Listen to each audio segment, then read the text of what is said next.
débuter. Bonjour à toutes et tous, je vous remercie pour votre présence en cette période. Donc, nous allons débuter la troisième session de cette formation Advances, un cycle de 6 formations. Dans cette session numéro 3, nous serons toujours dans l'état des lieux, mais dans une étape de convergence, comme on va le voir, où il s'agit là de regrouper les faits. Donc, pour se remémorer un petit peu les étapes précédentes, on a, dans la première session, vu qu'il était nécessaire de bien cadrer le sujet pour éviter de partir dans des digressions impossibles et qui empêcheraient toute analyse, et surtout pour permettre aux uns et aux autres de se questionner sur un périmètre qui soit bien fini. Dans la deuxième étape, on a débuté un état des lieux dans le cadre de ce sujet, qui est délimité par ce sujet, où il s'agissait de recueillir les faits. Donc recueillir les faits, c'est-à-dire identifier le connu, identifier l'ensemble des faits constatés qui sont susceptibles de nous aider à réaliser notre ambition, qui est encadrée par notre sujet, ou qui peuvent nous gêner dans la réalisation de notre ambition. Et donc, on a vu dans ce cadre-là, dans une approche systémique, que dans cette étape-là, on était vraiment dans une étape de divergence où on essaye d'aller, bien sûr toujours dans un périmètre fini, identifier tous les éléments possibles et imaginables, identifiés, connus, factuels, ce qui est très important. On a bien fait attention à ne pas être dans l'idée ou dans l'opinion, mais vraiment dans des éléments factuels qui nous permettent de mieux comprendre la situation. Comme dans toute phase de créativité, on l'a vu également dans les étapes précédentes, les phases de créativité alternent des phases de divergence et des phases de convergence. Et on avait vu également que dans notre cycle de formation, on avait 2 étapes de créativité. Donc là, on va clore la première étape de créativité, c'est-à-dire qu'après la phase de divergence où on a essayé d'identifier l'ensemble des faits qui vont nous aider à réaliser et à concrétiser notre sujet, à mieux comprendre le périmètre de notre sujet, de par les éléments qui peuvent nous aider à concrétiser notre ambition et ceux qui peuvent nous gêner, maintenant, on va essayer de converger pour essayer de donner du sens à toute cette information. Et donc, c'est ce que nous allons faire aujourd'hui. En filigrane, dans Advances, finalement, lorsqu'on est dans ce travail d'analyse partagée, qu'on souhaite nous partager, puisqu'on pense que c'est en partageant cette analyse que finalement on va consolider une vision commune. Finalement, on a une méthode qui s'apparente un petit peu à la méthode Métaplan, qui consiste, pour ce qui est de la méthode Métaplan, à produire des idées individuellement autour d'un thème ou questionnement. Et donc, bien entendu, comme je vous l'ai dit ici, pour nous, il ne s'agit pas de produire des idées, mais bien de récolter des faits, c'est-à-dire des éléments constater des éléments connus. Et une fois que nous avons recueilli ces différents faits, et bien en fait, on les met en commun pour les structurer et favoriser les échanges et favoriser la mise en place d'une vision collective. Et donc, c'est ce que nous allons faire dans cette étape-là, c'est-à-dire qu'à partir du moment où on a l'ensemble de nos faits qui sont recueillis, un petit peu comme donc une méthode de post-it, un fait, un post-it, et ben on va essayer, pour donner du sens à tout ceci, de regrouper les faits qui couvrent des thématiques communes pour essayer d'avoir une vision un peu plus synthétique et un peu plus claire de la situation, et ce qui nous assurera, si on travaille en mode collaboratif, d'avoir une vision consolidée, une vision partagée de tous. Il faut se mettre un petit peu dans une perspective où, comme vous seriez sur une falaise à vouloir regarder un paysage en haut d'un belvédère, à travers une longue vue, et on peut imaginer que autour de la falaise, s'il y a plusieurs longues vues, chacune des personnes qui va regarder par sa longue vue, dans une position qui est la sienne, aura une vision du paysage qui est potentiellement différente. Nous, ici, l'idée, c'est de partager et de consolider l'ensemble de ces visions pour avoir une compréhension commune, ce qui facilitera dans l'étape 4 la génération d'idées, de solutions pour servir notre ambition. Donc, en effet, donc on voit dans le fil d'Ariane d'Advances, donc les sujets qui étaient la première étape, les faits la seconde, nous sommes dans l'étape des groupes et comme je vous le disais à l'instant, hein, l'objectif de cette étape va être de regrouper les faits pour finalement dégager les principales forces, faiblesses, opportunités à la formation précédente, ou si vous avez regardé le replay que vous pouvez retrouver dans la rubrique ressources sur notre site internet, vous pourrez voir que chacun des faits a été qualifié comme étant interne et externe, favorable et défavorable. En fait, en qualifiant, vous le savez, hein, vous le comprenez bien, ces faits comme étant internes ou externes, favorables ou défavorables, ben finalement, on les a classés dans des catégories force, faiblesse, opportunité, menace. Pour rappel, les forces qui sont les éléments favorables en interne, les faiblesses qui sont les éléments défavorables en interne, les opportunités qui sont les éléments favorables en externe et les menaces qui sont les éléments défavorables en externe. Donc ici, comme je vous le disais précédemment, il va être très important déjà d'une part d'essayer d'identifier par catégorie force, faiblesse, opportunité, menace les faits qui couvrent des thématiques communes et par glisser-déposer, on va les classer. Et ce qui va être très important, surtout, ça va être de s'attacher à bien nommer ces groupes de faits. Il ne s'agit pas de répéter et de paraphraser l'un des faits qui est dans un des groupes, mais bien de se questionner en rapport et en perspective par rapport finalement au sujet que l'on souhaite traiter. Par exemple, à partir du moment où on aura regroupé des éléments dans la catégorie faiblesse ensemble parce qu'on considère qu'elle couvre une thématique commune, ben on va rassembler les quelques faits qui couvrent cette thématique dans la catégorie faiblesse. Et pour donner un titre à ce groupe, nous allons nous poser la question en quoi ce fait constitue-t-il ou ces faits constituent-ils une faiblesse pour réaliser notre ambition, à savoir notre sujet. Okay. Donc vraiment, on va travailler dans ce sens-là. Nous allons voir ensemble un exemple. Donc, nous avons travaillé évidemment sur un sujet qui avait trait à une direction des services financiers d'un groupe de spiritueux.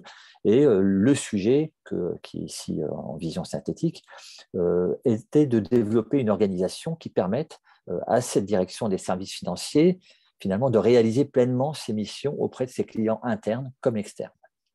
Donc, pour exemple, nous avons retenu 3 faits. Donc, le fait déjà que les derniers tableaux de bord commerciaux ont été produits avec 3 semaines de retard en 2020, que l'on a observé un goulot d'étranglement ou des goulots d'étranglement dans les processus de production de ces tableaux de bord, des tableaux de bord finalement qui sont les livrables de ce service financier. Et on constate également finalement une hyperspécialisation des équipiers et une hyperspécialisation finalement qui va limiter la capacité d'adaptation du service. Okay. Donc on voit bien que nous nous sommes posés, nous avons identifié des faits au regard de notre sujet. Deuxième étape, dans cette étape des groupes, nous allons nous questionner et nous poser la question, comme je vous l'ai dit précédemment, en quoi ou pourquoi le fait qu'il y ait des goulots d'étranglement et un manque d'adaptabilité du service constitue-t-il une faiblesse pour réaliser notre ambition, à savoir réaliser pleinement nos missions? Bien, en 3, on répond, il constitue une faiblesse dans la mesure où le service est ainsi incapable finalement d'absorber les pics de charge lorsqu'il y a beaucoup de demandes. Il y a une forme de saisonnalité dans cette activité. Souvent, il y a beaucoup de tableaux de bord à sortir à la même période. Et donc, le fait que le service soit incapable d'absorber les pics de charge devient le titre du groupe. Et on voit bien que ça nous gêne dans la réalisation de notre ambition, puisque ça va empêcher le service, finalement, de s'exprimer dans la réalisation de ses missions. Okay. Donc, il faut vraiment essayer d'avoir cette mécanique-là de questionnement qui est très important pour pouvoir avoir des titres qui soient à la mesure du sujet que nous souhaitons analyser. Et ça nous aidera considérablement après dans la génération de solutions dans l'étape 4, qui fera l'objet de la formation suivante.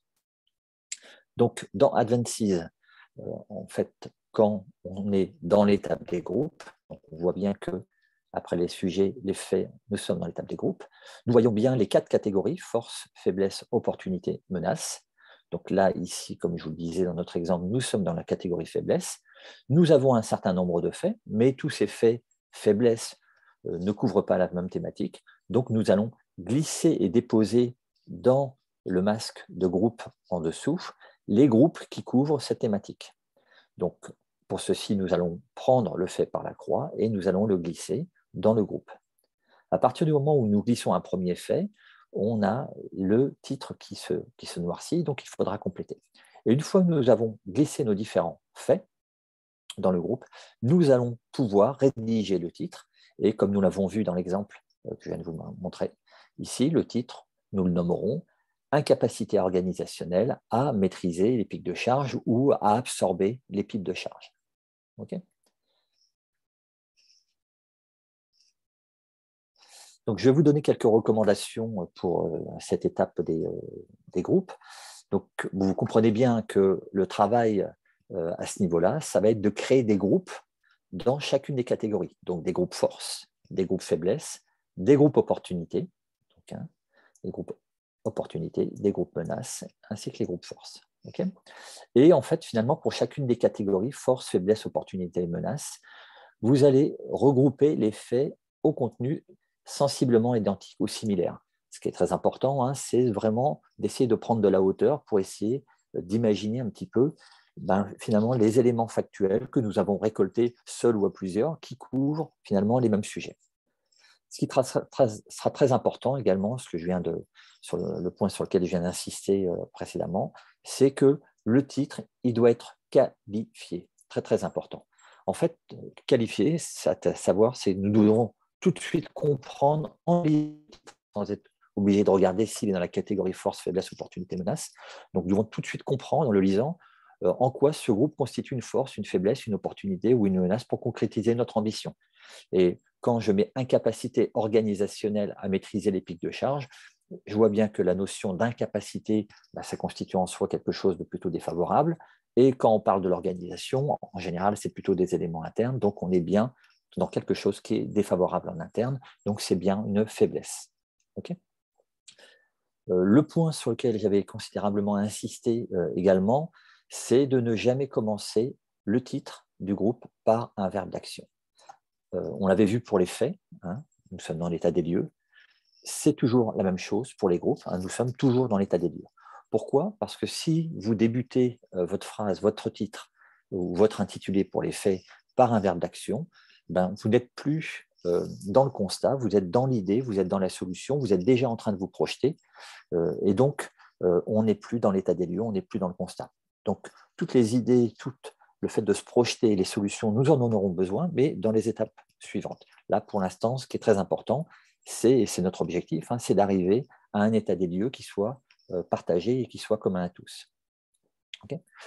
Pour constituer un groupe de faits, dans la catégorie force, eh bien, n'oubliez pas le questionnement. Donc, si nous sommes dans la catégorie force, c'est en quoi ce fait ou ces faits constituent-ils une force pour réaliser notre ambition?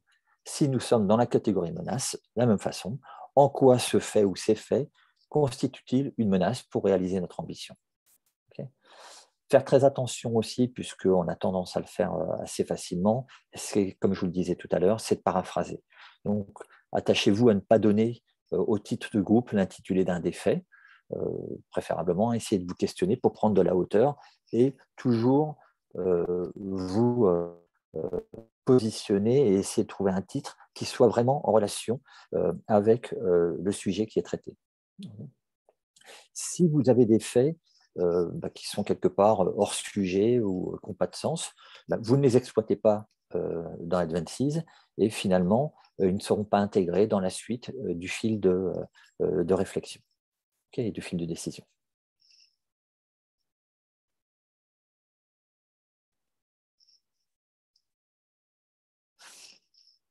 Voici, j'en ai terminé pour aujourd'hui. Ça a été un petit peu plus court qu'habituellement. Est-ce que vous avez potentiellement des questions auxquelles je pourrais répondre? Donc, bien entendu, hein, comme les fois précédentes, la présentation vous sera adressée. Donc, je dois adresser les deux précédentes présentations et vous retrouverez le replay de ces séquences également sur notre site, dans la rubrique ressources.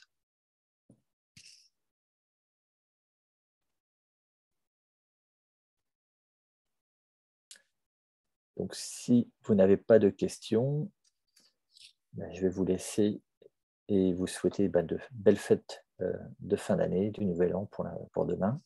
Et puis, vous dis à l'année prochaine. Donc, la prochaine séquence sera...